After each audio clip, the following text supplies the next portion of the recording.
suka nge-game, suka sama baterai yang gede, dan juga harganya nggak terlalu mahal. Nah, ini dia nih, Poco F4 GT. Wah, si HP paling gaming. HP ini kalau gue lihat-lihat emang kelihatan banget nih dari sisi desainnya yang punya ciri khas dari HP-HP gaming. Ini nih di sebelah sini ada fitur tombol trigger L1R1 khas konsol yang sebelumnya cuma ada di HP gaming kelas high-end, harganya yang pasti sultan. Tapi enggak dong, untuk HP Poco F4 GT ini, HP gaming dengan fitur dan spek yang tinggi ini harganya cuma 6.649.000 di varian RAM 12GB dengan storage 256GB.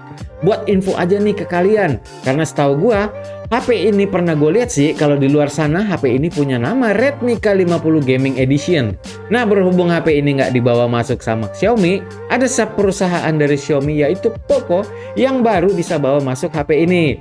Terus sama Poco dirubah namanya nih jadi Poco F4 GT dan resmilah dijual di Indonesia. Jadi gitu ya teman-teman, kita balik lagi ke HP-nya nih. Oke, untuk HP gaming desainnya HP ini termasuk yang agak kalem nih dibanding sama ROG atau Black Shark. HP Poco F4 GT ini untuk desain bodinya cuma bermain di materialnya aja nih. Berbahan kaca dengan finishing doff anti glare, tapi ada beberapa bagian yang dibikin glossy. Cuma rasanya tuh masih agak licin di tangan sih. Untuk sidik jari sih nggak begitu nempel di belakang sini, cuma lebih enaknya dipakein casing lah menurut gue. Jadi kalian kalau mau beli harus cari casingnya lagi. Untuk bagian samping sini nih ada dua tombol trigger yang bisa dibuka tutup tombolnya. Cuma tinggal digeser aja. Fungsinya buat apa? Fungsinya tuh biar bisa ngunci tombol triggernya. Jadi biar nggak cepat rusak. Kalau nggak dipakai-pakai bisa dimasukin lagi ke dalam. Untuk modul kameranya ada 3 sensor yang ada di belakang sini. Terus di sampingnya nih ada LED flashlight berbentuk petir. Buat eye catching aja sih, alias pamer. Untuk layarnya sendiri, HP ini punya layar AMOLED ukuran 6,67 inci Full HD+. Punya refresh rate yang juga di 120Hz. Terus ada touch sampling rate sampai 480Hz. Plus udah terlindungi sama Gorilla Glass Victus. Buat kameranya ada 3 sensor kamera yang diletakkan secara sejajar. Masing-masing tuh beresolusi 64 megapiksel sebagai sensor utama pakai Sony IMX686, 8 megapiksel sensor ultrawide dan 2 megapiksel untuk foto jarak dekat alias makro. Di bagian depan ada kamera 20 megapiksel yang menurut gua itu mengejutkan. Tergolong berkualitas untuk HP gaming. Selain bisa hasilin foto selfie dengan detail yang tajam, juga optimal untuk digunakan saat panggilan video seperti Google Duo. Nah, gimana nih sama kamera belakangnya? Bener dugaan gue sih, hasil kamera belakangnya tuh biasa aja. Nggak ada yang spesial, cuma pas gue foto di cahaya yang bagus, ya itu tadi tergolong standar. Malahan masih banyak nih HP-HP lain yang bisa hasilin foto lebih baik dari ini.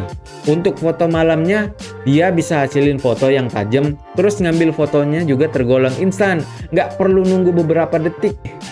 Untuk videonya sendiri tergolong lengkap ya guys. Ada beberapa fitur menarik, kayak mode vlog, video pendek, efek cinema, dual video juga malah ada.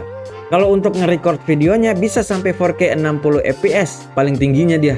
Cuma kalau mau pakai fitur super steady bisa di 1080-30 fps ya. Ini hasil videonya nih.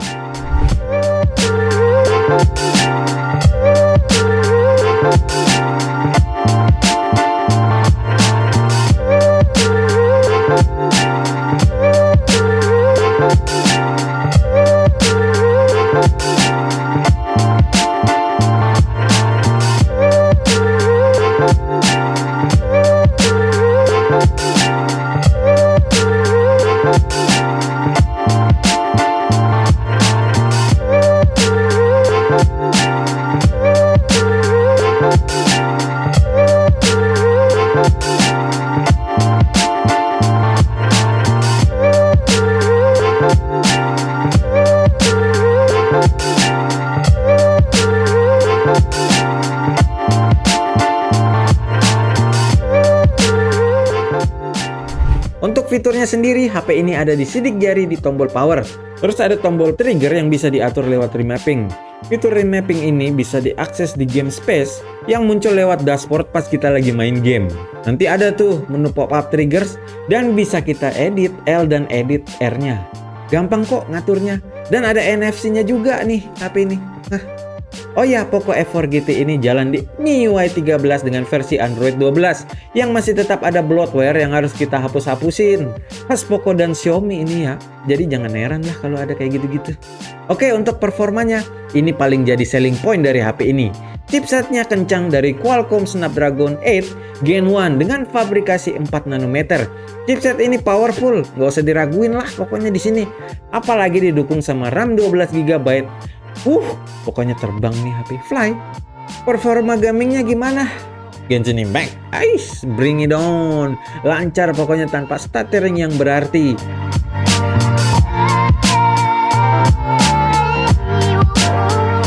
Kalau Fairlight, lancar banget. Dima cemen. Terus suhunya panas nggak bang kira-kira? Iya, itu dia, lumayan panas kalau dipakai jalan waktu lama. Cuma masih taraf normal kok. Malahan dia lebih adem dibanding sama flagship lain dengan chipset yang sama. Buat baterainya, wah ini juga nih jadi hal yang positif di HP ini. Soalnya didukung sama kapasitas yang bagi gua itu terbilang besar di 4700 mAh. Dan bener aja nih, untuk penggunaan intensif gua seharian masih nyala. HP ini sebelum gua tidur tuh, tergolong hemat. Kalau mau ngecas cepat juga di 120 watt, cuma 20 menit aja bisa ngecas sampai full. Nah itu tadi ya HP Poco F4 GT yang udah gue jelasin. Cuma anehnya Poco nggak mau nyebut kalau Poco F4 GT ini sebagai HP gaming.